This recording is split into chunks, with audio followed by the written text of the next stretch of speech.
Alors, moi, avant d'arriver au centre d'accueil, il faut savoir que j'ai venu comme un mort-vivant, en fait. C'est-à-dire que j'ai affronté une rupture sentimentale.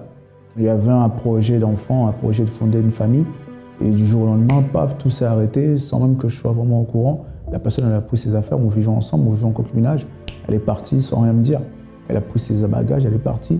Elle m'a laissé en plan et tout d'un coup, pour moi, c'est comme si la vie s'arrêtait. Je me suis senti mal, très très mal. Au début, c'était de la colère. Je lui en voulais grave. Et justement, cette colère a provoqué un peu des problèmes spirituels. Parce qu'au début, il n'y avait pas ces problèmes spirituels au début. Au début, c'était de la colère, je lui en voulais grave. Et après, c'était des cauchemars la nuit, je dormais mal. Je dormais la nuit, je faisais des cauchemars. Je me réveillais avec beaucoup d'angoisse. La nuit, je pouvais me réveiller au moins 7 à 8 fois. Parce que chaque cauchemar, je me réveillais, j'avais des sursauts. Lorsque je sortais dans la rue, je marchais. Même des amis, quand je les voyais, il suffit qu'ils me lançaient un regard.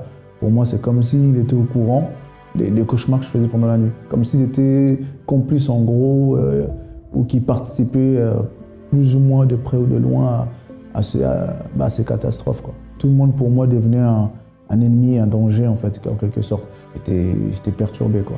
C'était vraiment un problème spirituel, comme si on m'avait ensorcelé. On a les problèmes, on va fumer, on va boire, du coup on va être, on va dire, ivre avec l'alcool, mais c'est pour essayer d'échapper, c'est pour essayer d'oublier un peu les problèmes qu'on vit, mais en vérité on n'oublie pas, puisque constamment c'est des choses qu'on vit à l'intérieur de nous, parce que on va boire, on va être dans un état second, mais en réalité on a encore le cerveau qui travaille, on a encore le cerveau qui reste un peu lucide. Ce qui fait qu'on a quand même ces problèmes qui est quand même là au fond de nous, on se sent mal. Il y a un mal-être en fait. Avant de connaître l'église, j'étais invité plusieurs fois dans les églises, je ne voulais jamais y aller. Moi, l'histoire avec Dieu, je voulais rien savoir. Pour moi, Dieu n'existait même pas.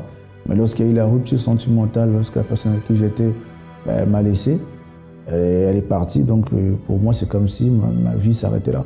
Alors moi, le centre d'accueil, je l'ai connu par mon frère, donc mon frère aîné qui fréquentait l'église. Et lorsqu'il m'a vu justement j'étais vraiment dépressif, il faut le dire. Hein. J'étais tellement mal que toute ma famille a eu peur par la suite. Ils m'ont rappelé à la maison, parce que j'ai vécu en concubinage avec cette personne qui était partie. Donc mon frère m'a invité à fréquenter l'église. Et là, du coup, je n'ai pas du tout hésité. Plusieurs fois, j'ai été invité, je ne voulais pas venir, mais là, suite au problème, je n'ai pas hésité, je suis venu. Et arrivé au centre d'accueil, justement, j'ai été suivi. Hein. J'ai été suivi par les hommes de Dieu, par des pasteurs, par des ouvriers, auxquels ils m'ont commencé à m'orienter à faire des chaînes de prière, à venir à faire des chaînes de délivrance, à faire les chaînes de mercredi spirituel, mercredi études bibliques, et aussi à venir le dimanche parce que c'était important. Quelques mois seulement à peine, il y a eu une campagne d'Israël que les pasteurs expliquaient sur l'hôtel. Je n'ai même pas trop bien compris qu'est-ce que c'était, mais je voulais tellement m'en sortir de mon problème que j'ai participé à cette campagne d'Israël. Pour moi, tout ce qu'on proposait, c'était des opportunités pour pouvoir avoir la transformation que je souhaitais. Lorsque je suis arrivé en 2006, et comme je l'ai expliqué, en 2007, je rencontrais justement celle qui est devenue mon épouse aujourd'hui. Je rencontrais une personne et on a commencé à se fréquenter, mais ce n'était pas encore trop ça. Plusieurs disputes, plusieurs fois on se disputait, et jusqu'au point qu'on n'en pouvait plus, on s'est séparés. Par la suite, moi j'ai commencé à aller à la thérapie de l'amour, dans le but justement de pouvoir transformer ma vie, transformer la vie sentimentale, puisque je suis arrivé à l'église à cause d'un problème sentimental qui a engendré beaucoup de problèmes dans ma vie. La campagne d'Israël, justement, c'est le bout du tunnel pour pouvoir justement aller de l'avant, pour passer à l'autre rive, pour passer à l'autre bord. C'est la campagne d'Israël pour moi. Depuis que je suis à l'église, toutes les campagnes que j'ai faites, la majorité, la majorité ont été répondues. Le résultat, c'était que mon épouse, comme je dis, elle a commencé à venir, à suivre le même chemin que moi. Donc on a commencé à faire la thérapie de l'amour. Cette thérapie nous a beaucoup aidé, nous a beaucoup bénis. Donc suite à cette campagne, en fait, on a commencé à fusionner en fait, sans se rendre compte. Puisque elle qui avait un autre état d'esprit, une autre croyance, une autre foi, lorsque j'ai fait ma campagne, lorsqu'on a repris ensemble, elle a commencé à venir avec moi, elle voulait faire les choses avec moi, elle voulait vraiment être dans le même lieu où j'étais, elle voulait être. Et en 2012, on s'est mariés, donc un an et demi après, on s'est mariés. Donc on a fait notre mariage, on a commencé à voir justement la main de Dieu qui nous bénissait, qu'on était ensemble. Et on a décidé, comme tous les couples, une fois que vous êtes ensemble, vous voulez fonder votre famille. Donc du coup, on a voulu avoir un enfant. Et On ne sait pas pourquoi, on ne peut pas expliquer. Donc pendant pratiquement presque 2 ans, on n'arrivait pas à avoir notre enfant. Pourtant, ma femme a été voir les médecins.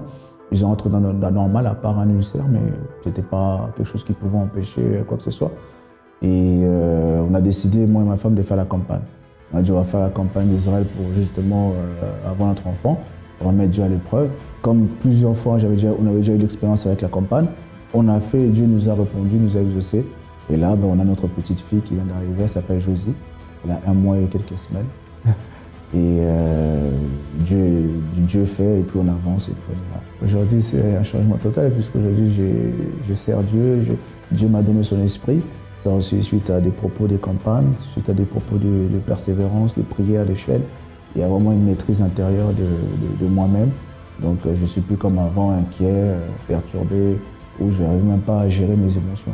Aujourd'hui, c'est vraiment l'inverse. L'alcool, le cannabis, toutes ces choses-là, c'est fini. Donc c'est vraiment c'est rayé de mon esprit. Et le cannabis, même pas, parce que même l'odeur, je ne sais même pas. Pour moi, le centre d'accueil, c'est vraiment un centre de secours. C'est vraiment pour tous ceux qui sont en détresse, tous ceux qui sont dans les besoins et qui ne savent plus quel est leur moyen de sortir. Le centre d'accueil, c'est le centre de secours. Donc c'est le seul issue où les gens peuvent justement rebâtir leur vie, repartir à zéro. Très chers amis, j'espère que vous avez passé un très bon week-end. Soyez le bienvenu alors dans cette émission. Si hier vous étiez avec nous dans l'un de nos centres d'accueil, j'ai la certitude que cela a été une grande bénédiction en faveur de votre vie. Pour vous qui n'avez pas pu être là, l'opportunité d'être béni n'est pas perdue. C'est la raison pour laquelle je vous invite déjà à préparer votre verre d'eau. Et tout à l'heure en fin d'émission, nous allons alors faire la prière en votre faveur. Et j'ai la certitude que Dieu qui connaît votre situation, et parce que vous êtes sincère, certainement, il opérera dans votre vie, il se manifestera. Parce que la foi que nous avons à l'intérieur de nous et la foi que nous vous transmettons est la foi qui apporte tellement de victoires, la foi qui apporte la félicité, la foi qui apporte le changement. Comme dans la vie de cette personne dont vous allez voir le témoignage en ce moment. Comment était votre vie avant d'y arriver au centre d'accueil universel? Alors ma vie avant d'arriver au centre d'accueil, elle était vraiment désordonnée. C'est-à-dire que je fréquentais des mauvaises personnes qui m'influençaient du coup à faire de mauvaises choses. Donc qu'est-ce que c'était les mauvaises choses? C'est-à-dire que je fumais. Donc j'étais addict à la cigarette. Et ensuite ça a été la drogue. Donc c'est pareil, j'ai commencé comme la cigarette en fait. Un joint par-ci, un joint par-là. Donc après voilà, j'ai vraiment commencé à être addict à ça. Donc je fumais vraiment du matin jusqu'au soir. Concernant l'alcool, c'était moins que la fumette. C'est-à-dire que c'était que en soirée. Donc c'est-à-dire dans les boîtes de nuit, on prenait des grosses bouteilles et on buvait. Et voilà, on voulait se montrer en quelque sorte dans les carrés VIP, etc.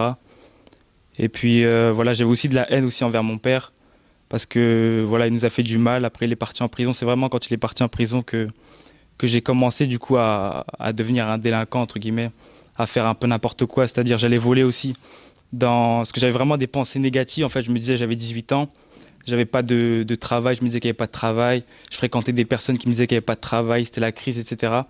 Du coup, j'allais avec un pote centre-ville à commerce et j'allais faire des arrachés de téléphone, de tout ce qu'on pouvait revendre en fait après. Le plus difficile, c'est quand en fait, quand je suis arrivé chez moi, ma mère en fait, elle pensait que j'étais un saint, c'est-à-dire que elle pensait voilà, je fumais pas, j'allais pas voir, mon grand frère, j'avais un grand frère en fait, lui faisait tout, ma mère était au courant de tout, donc il fumait, il traînait avec les mauvais potes, il volait, etc. Mais moi en fait, j'arrivais à la maison et puis ma mère elle disait ouais c'est bien David, tu vas à l'école, t'es sage, tu parles bien à la maison. Et donc ce qui m'a fait le plus mal, c'est quand je suis arrivé chez moi, j'avais les yeux rouges, il y avait un ami chez moi et c'est là du coup elle a vu que voilà, j'étais pas celui que je pensais. Elle a dit voilà, t'as fumé, etc. Après, j'essaie de détourner la chose, mais voilà, je savais au fond de moi-même que j'avais fumé, je l'ai vu pleurer. C'est là que j'ai pris conscience que voilà, fallait que je change, que moi-même j'ai pris conscience qu'avant j'étais pas comme ça. J'étais quelqu'un de bien qui faisait pas ça.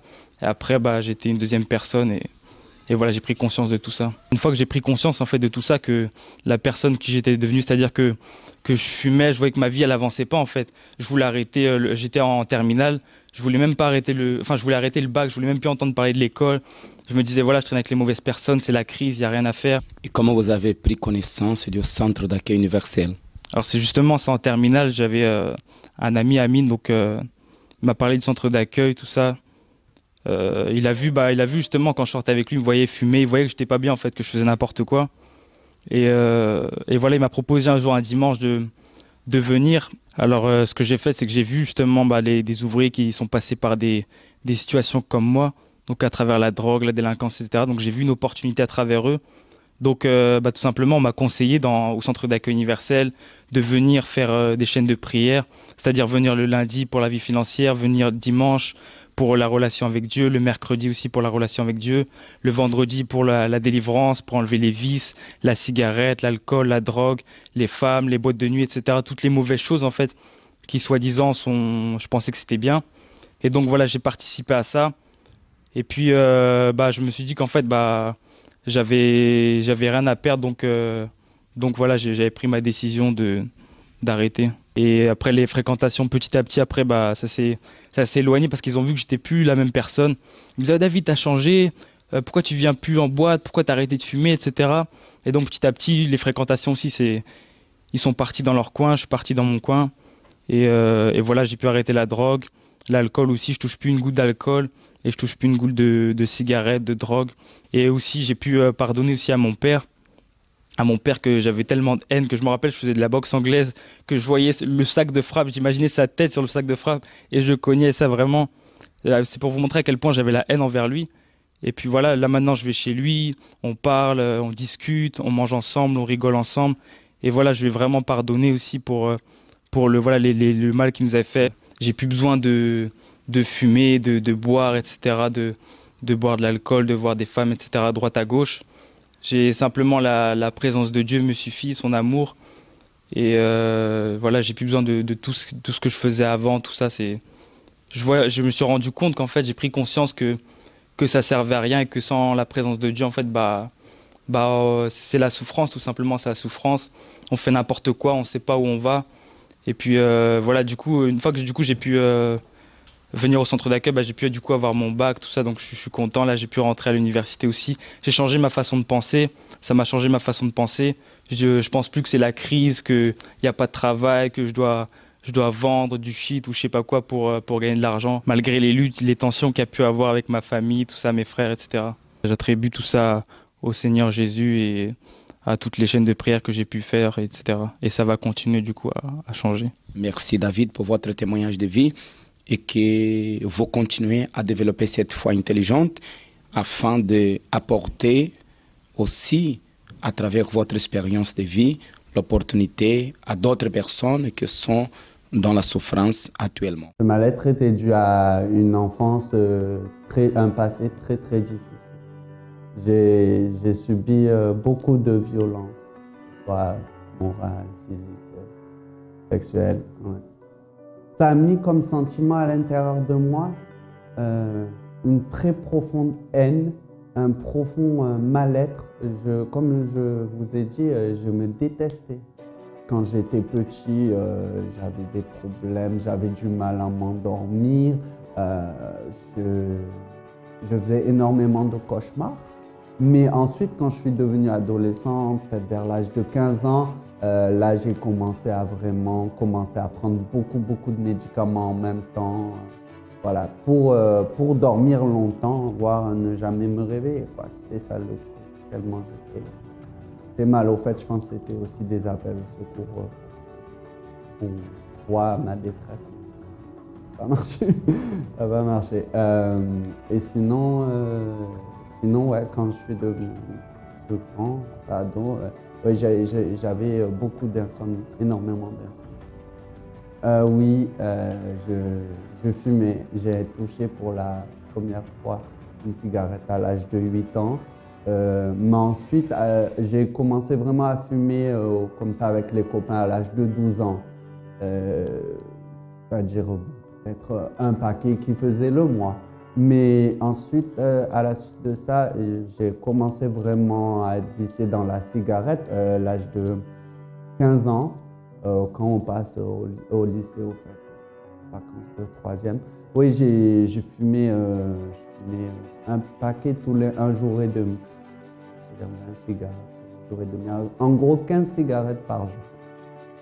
Le moment le plus dur pour moi, pour être honnête avec vous, chaque seconde de ma vie était vraiment dure.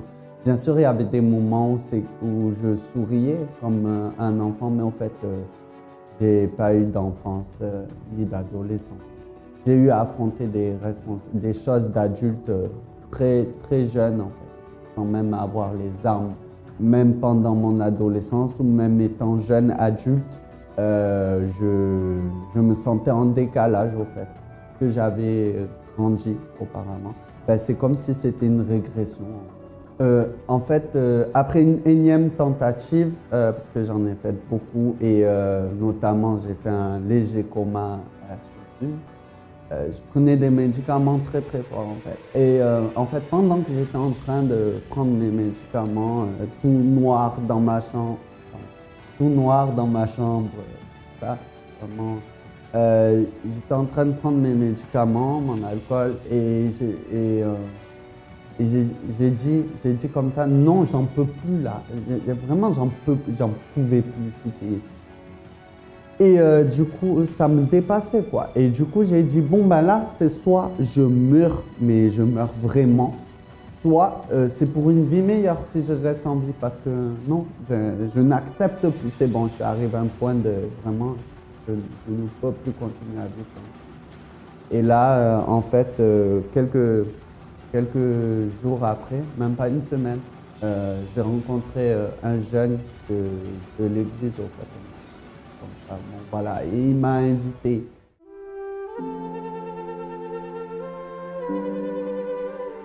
Alors, quand je suis venu, qu'est-ce que j'ai fait? J'ai commencé par écouter la parole qui sortait de l'autel et vouloir commencer à la mettre en application dans ma vie. Quand je suis arrivé à l'église, peu de temps après, il y avait une campagne de Néhémie, un propos de la reconstruction. Et j'ai trouvé ça vraiment fort, la façon dont il s'est comporté. Et j'ai dit, je veux être un Néhémie de ma vie. Je veux être Néhémie de ma vie.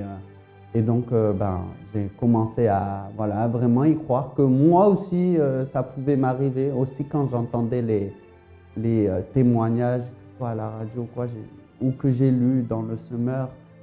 Sinon, j'ai fait la campagne d'Israël. Et j'ai fait le jeûne de Daniel dernièrement. Pendant la campagne d'Israël, il y a eu des luttes. C'était très difficile. Un engagement vis-à-vis de Dieu, au fait. C'était ma part que je devais faire. C'est vraiment ça. Ouais. Et c'était de demander à Dieu de continuer, parce qu'il avait déjà commencé à transformer ma vie. Et il continue.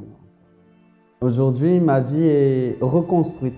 En fait, maintenant, je suis un homme qui m'aime et qui aime son prochain.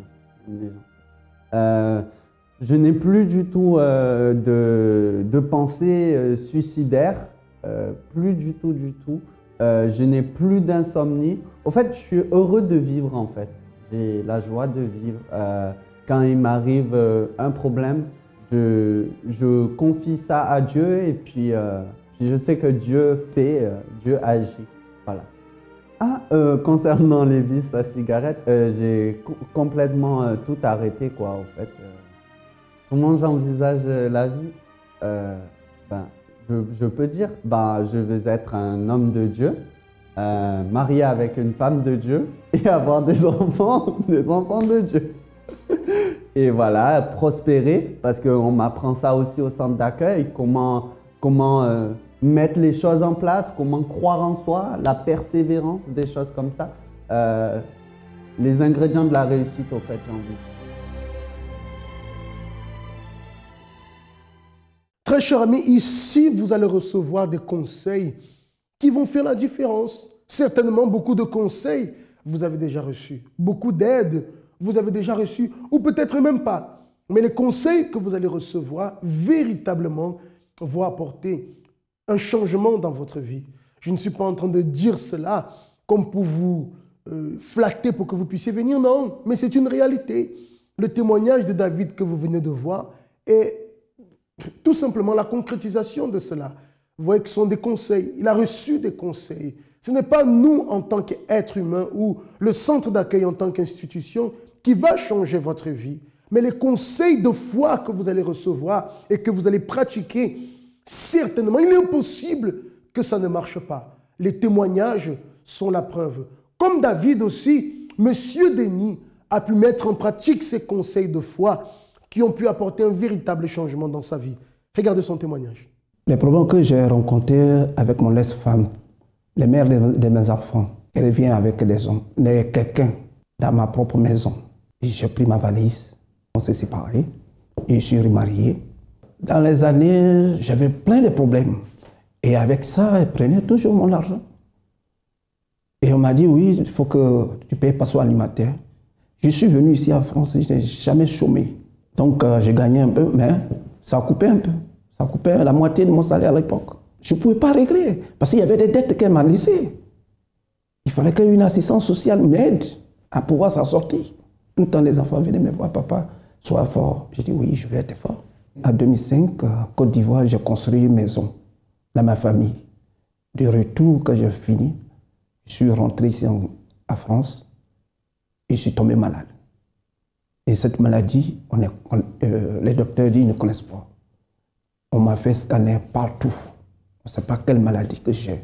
Et quand j'ai fait tous les radios, tous les scanners, tous Radio Europe, partout, Amérique, à Neuilly-sur-Seine, j'ai été.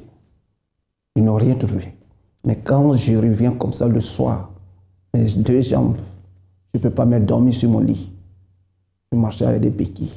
J'avais abandonné complètement mon travail. Ma société était tombée aussi. Il y a le monsieur à qui j'ai laissé tout, il a pris tout, et puis il est parti aux États-Unis sans que je lui donne suite. Il n'a pas payé les employés. J'avais les fixes qui me suivaient tout. Il y avait des problèmes financiers. Je me suis battu. Pendant 5 ans, je me suis battu pour cette situation. Analysons le cas de M. Denis en ce moment. Comment cet homme pouvait-il s'en sortir? Maladie, trahison, cette blessure, cette souffrance intérieure, horriblement difficile, horriblement difficile. Quelque chose, je dirais, d'insupportable. Et pourtant, il essayait de vivre, ou je dirais plutôt, il survivait avec cela, avec cette douleur. Dans ce cas-là, comment s'en sortir? N'a-t-il pas reçu des conseils? Certainement. Mais ont-ils changé sa vie? Non. Étaient-ils des bons conseils? Certainement. Comme des bons conseils, vous avez reçus. Mais malheureusement, ces bons conseils n'ont pas pu apporter de changement. Je ne remets pas en question ces conseils, mais je suis en train de vous parler des conseils qui vont apporter un changement. Monsieur Denis a suivi ces conseils et regardez le résultat dans sa vie en ce moment. Je suis arrivé au centre d'accueil. J'ai connu cette église par évangélisation, ceux qui ont fait évangélisation dans les métros, à la gare de Villejuif. Ma femme aujourd'hui qui est là, c'est elle qui a pris cette semaine. Elle a dit, tu cherchais l'église. Mais j'ai appelé, on dit l'église est à Villejuif. Je dis, oh, laisse cette histoire d'église. Et ma femme est venue. Elle partait à l'église. J'ai dit, bon, tous les soirs tu vas là-bas. Donc aujourd'hui, dimanche, je vais te suivre. J'étais assis. Mais tout ce que le pasteur disait, la prédication, c'était pour moi. Et après, j'ai vu le pasteur. Je lui ai expliqué mon problème. Et il m'a dit, comme vous êtes malade, vous venez tous les mardis. Il y a eu la campagne d'Israël. J'ai fait la campagne pour ma guérison. J'ai le marabout, je dépense. On dépense. Le marabout te dit ça et puis tu dépenses. Le marabout te dit de faire ça et puis tu fais. Mais là où on te dit directement à l'autel de Dieu, fais ton sacrifice et puis Dieu va te guérir. C'est sorti sur l'autel. Alors je me dis, moi je vais me sacrifier. J'ai dit à ma femme, je n'ai rien à perdre. À l'époque, je dis, je suis déjà mort. La campagne d'Israël, pour moi, c'est le plus court chemin pour voir la grandeur de Dieu, la puissance de Dieu. Avec la campagne d'Israël, on voit la gloire de Dieu.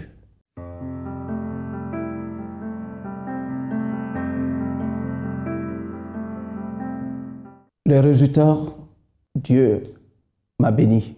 Il m'a guéri. Je marche, je joue au foot, je fais tout. Aujourd'hui, je suis guéri. Dans cette campagne où Dieu m'a guéri, et Dieu a effacé les dettes de 45 000 euros. Dieu a effacé tout. Je suis guéri et la vie financière, Dieu a effacé toutes les dettes. J'ai participé à la campagne pour la pension alimentaire. Les enfants qui sont grands et que je paye pension alimentaire l'argent, il faut que cet argent, il faut que ça cesse cette année. 2016, il faut que ça cesse. Et Dieu a répondu. Ma vie financière, parce que l'argent des pensions alimentaires qui partait, Dieu a stoppé aujourd'hui. Par la campagne d'Israël, toutes ces campagnes que je fais, il y a eu la guerre en Côte d'Ivoire. Ils n'ont pas touché ma maison. Toute ma famille était intacte. Dieu m'a guéri. Et ce que j'ai eu, ce que Dieu m'a fait, je passe aussi à les autres. Tout ce que Dieu a fait pour moi aussi, je passe aux gens. Je suis plus endetté, la vie financière. Dans mon service, le directeur m'a fait asseoir. Tous les grands sont venus pour me voir parce que mon directeur ne voulait pas. Dieu a touché les plus, ceux qui sont, les autorités même qui ont la société, ils sont venus me voir. Et ils m'ont dit, qu'est-ce que tu veux qu'on te donne? Ça, c'est tout récemment. Donc Dieu, il est grand. Aujourd'hui, je suis, avec la vie financière, je suis heureux. Ceux qui ne croient pas, moi, je leur dis de venir voir. Le bon conseil de la foi peut changer votre vie. Pour vous qui avez besoin de notre aide, de force, prenez votre verre d'eau et prions. Seigneur notre Dieu, au nom de Jésus-Christ, nous sommes devant ta présence en ce moment. Et avec nous, toutes ces personnes qui ont assisté à cette émission et qui acceptent cette bénédiction. Je ne sais pas ce qu'elles traversent comme lutte, comme difficulté, si elles se considèrent comme un cas perdu, mais nous savons que devant toi, rien n'est impossible. Alors, bénis cette personne et que cette eau contenue dans ce verre soit consacrée et bénie. Et lorsqu'elle boira, que ta force, mon Dieu, puisse se saisir de cette personne et lui donner la condition de rester ferme dans sa lutte et d'obtenir la victoire. Amen. Et grâce à Dieu, buvez de cette eau et soyez alors fortifiés. Et je vous donne rendez-vous ce mercredi dans l'un de nos centres d'accueil où vous allez recevoir les bons conseils qui vont vous aider véritablement à avancer. Que Dieu vous bénisse. À bientôt.